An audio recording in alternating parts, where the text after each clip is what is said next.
Hi everyone, welcome to Leader Lab TV. I'm Linda Menina, the co-CEO of Leader Lab in Australia.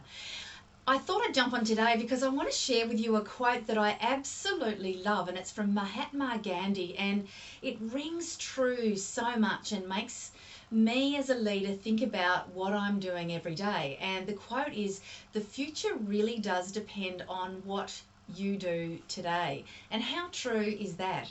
The actions that we take today can have an impact on our tomorrow, on somebody else's tomorrow. It can have an impact next week, it can have an impact next year. So thinking about how we show up as a leader is important, because when we understand who it is we want to be and how we want to show up, that means we're setting ourselves up to create a successful future. Something that's really important to do as a leader is understand your values. Now, we all have values, and it's easy to kind of think, oh yeah, I've got values, even though I've never really articulated them. And it's a much, much harder thing to do than you might think. So if you haven't done it before, it's actually a tough thing to do.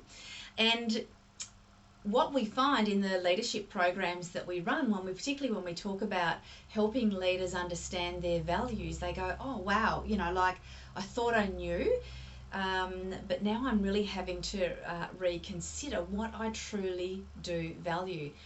And knowing our values can have such an impact, because if we want to be true to our values in the way that we show up for people, in the way that we show up for ourselves with the organisations we want to work for and the people that we want to work with, we really need to understand what our own values are. And having them creates such a sense of certainty, and it also creates a sense of belonging and safety for the people around us. So if you've never done a values exercise before, I strongly encourage you to do one as soon as you possibly can. There are a couple of other things that I wanted to share, and that's around what it is that we can do today to make a change for tomorrow and for the future. Something that we come across quite regularly at Leader Lab, and if you do this, it's all good, because we've all done it and at some point in our lives, and it's one of those things that can be very, very hard to stop, and that is delegating to others. We do stuff, don't we, as leaders, because we think, oh, it's just easier to do that myself rather than delegate.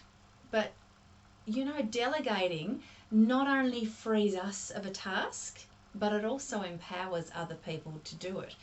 And you might think, look, I can do it in half the time that it'll take me to explain it. But if it's something that you do fairly regularly, then why not take a moment to train somebody else how to do that particular thing, and then they are then building their skill set and feeling empowered because they can go and do those things themselves.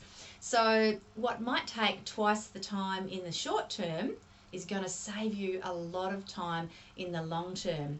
And doesn't that help set you up better for the future, and also creates a better future for you or the people on your team?